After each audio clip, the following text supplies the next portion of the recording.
खाली स्लाइड है, इसमें कुछ भी नहीं नजर आ रहा, सिर्फ वो चीज नजर आ रही है जिसके ऊपर आपने एनिमेशन नहीं लगाई है, नीचे HOC-MS-Office। तो जैसे जैसे मैं नेक्स्ट करता जाऊंगा, एक एक करके सारी एनिमेशंस अपीयर होती जाएंगी, ठीक है।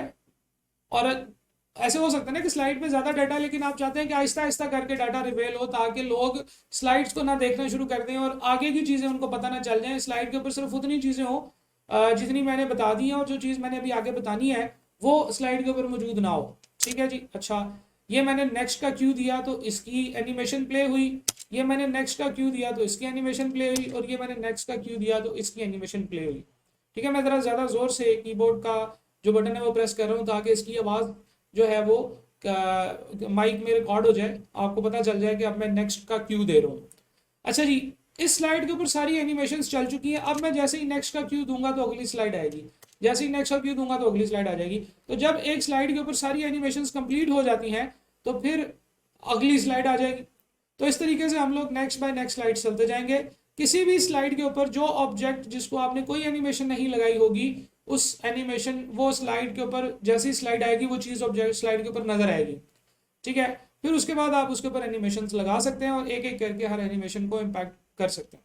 जैसे फॉर एग्जाम्पल हम लोगों ने बात की है जी, ये ऑब्जेक्ट जो है, this is our first picture.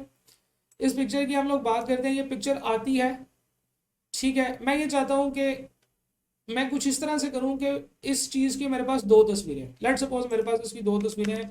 मैं इसी को कॉपी पेस्ट करता हूँ और ये वाली जो इमेज है ना, इसको मैं घुमा देता हूँ। तो इस चीज़ की मेरे पास दो तस्वीरें, मैं ये चाहता हूँ कि पहले एक पिक्चर नजर आए, वो जाए, फिर दूसरी पिक्चर नजर आए। तो this can be done. Let suppose, गौर से देखिएगा जरा, ये पिक्चर है, इसके ऊपर ऑब्जेक्ट, इस स्लाइड के ऊपर टोटल अभी तक 5 एनिमेशंस लग चुकी हैं। पहली एनिमेशन सुपर कंप्यूटर आएगा, दूसरी एनिमेशन पिक्चर आएगी, तीसरी एनिमेशन ये वाला टेक्स्ट आएगा, चौथी एनिमेशन ये नीचे जो लिखा हुआ ये आएगा, पांचवी एनिमेशन ये लाएगा। अब मैं एक ही ऑब्जेक्ट को क्लिक करके इसके ऊपर एक और एनिमेशन इंसर्ट कर सकता हूं, लेकिन वो एनिमेशन जो है वो एंट्रेंस की नहीं हो सकती। क्यों? क्योंकि ये ऑलरेडी जो स्लाइड है ये हमारी स्क्रीन पे मौजूद है, ऑब्जेक्ट है, इसके ऊपर एनिमेशन दूसरी लगाने के लिए आपने ऐड एनिमेशन पे क्लिक करना है। तो जैसे ही आप ऐड एनिमेशन पे क्लिक करेंगे, इस ऑब्जेक्ट में फ्लाई आउट की एनिमेशन जो है वो आप लगा देंगे इसके ऊपर। और अब आप गौर से देखें तो इसके साथ दो बॉक्सेस आना शुरू हो गए। ये 2 नंबर एनिमेशन ये है कि ये ऑब्जेक्ट आएगा, और 7 नंबर एनिमेशन ये है कि ये ऑब्जेक्ट आउट हो जाएगा। अच्छा, अब इस ऑब्जेक्ट की बात करते हैं। इस ऑब्जेक्ट की अब हम एंट्रेंस की एनिमेशन लगाते हैं,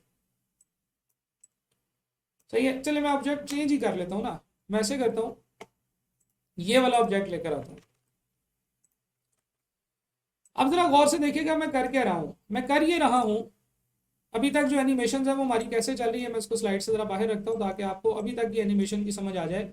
मैं प्रीव्यू करता हूं, पहले सुपर कंप्यूटर आता है, तस्वीर आती है, ऊपर वाला टेक्स्ट आता है, नीचे वाला टेक्स्ट आता है, ये वाली चीज आती है, और फिर इमेज गायब हो जाता है। 6 नंबर तक मैंने जो है ये एनिमेशन सेट कर लिया। 7वीं एनिमेशन देखते हैं जी। 7वीं एनिमेशन ये है कि फिर ये वाला जो ऑब्जेक्ट है, ये वाला ये शेप में एंटर होगा, ठीक है। मैं इसको इसके ऊपर रख देता हूं और मैं कहता हूं कि ये है जी फ्लाई इन, ठीक है, सही है। एक ऑब्जेक्ट आया और वो गया और फिर फ्लाई इन हुआ। अब जरा देखते हैं इसका प्रीव्यू।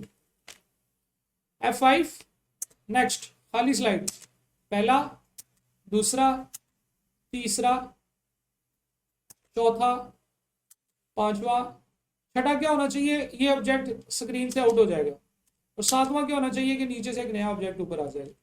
तो इस तरीके से हम ऑब्जेक्ट्स को एनिमेशंस दे सकते हैं, और हर ऑब्जेक्ट अपनी एनिमेशंस के हिसाब से आपकी स्क्रीन पे गायब होगा या शो होगा, ठीक है। ये ऑब्जेक्ट जहां पे है ये वहीं पे होना जरूरी है, जहां पे ये अपीयर होगा ऑब्जेक्ट वहां पे रखना है आपने।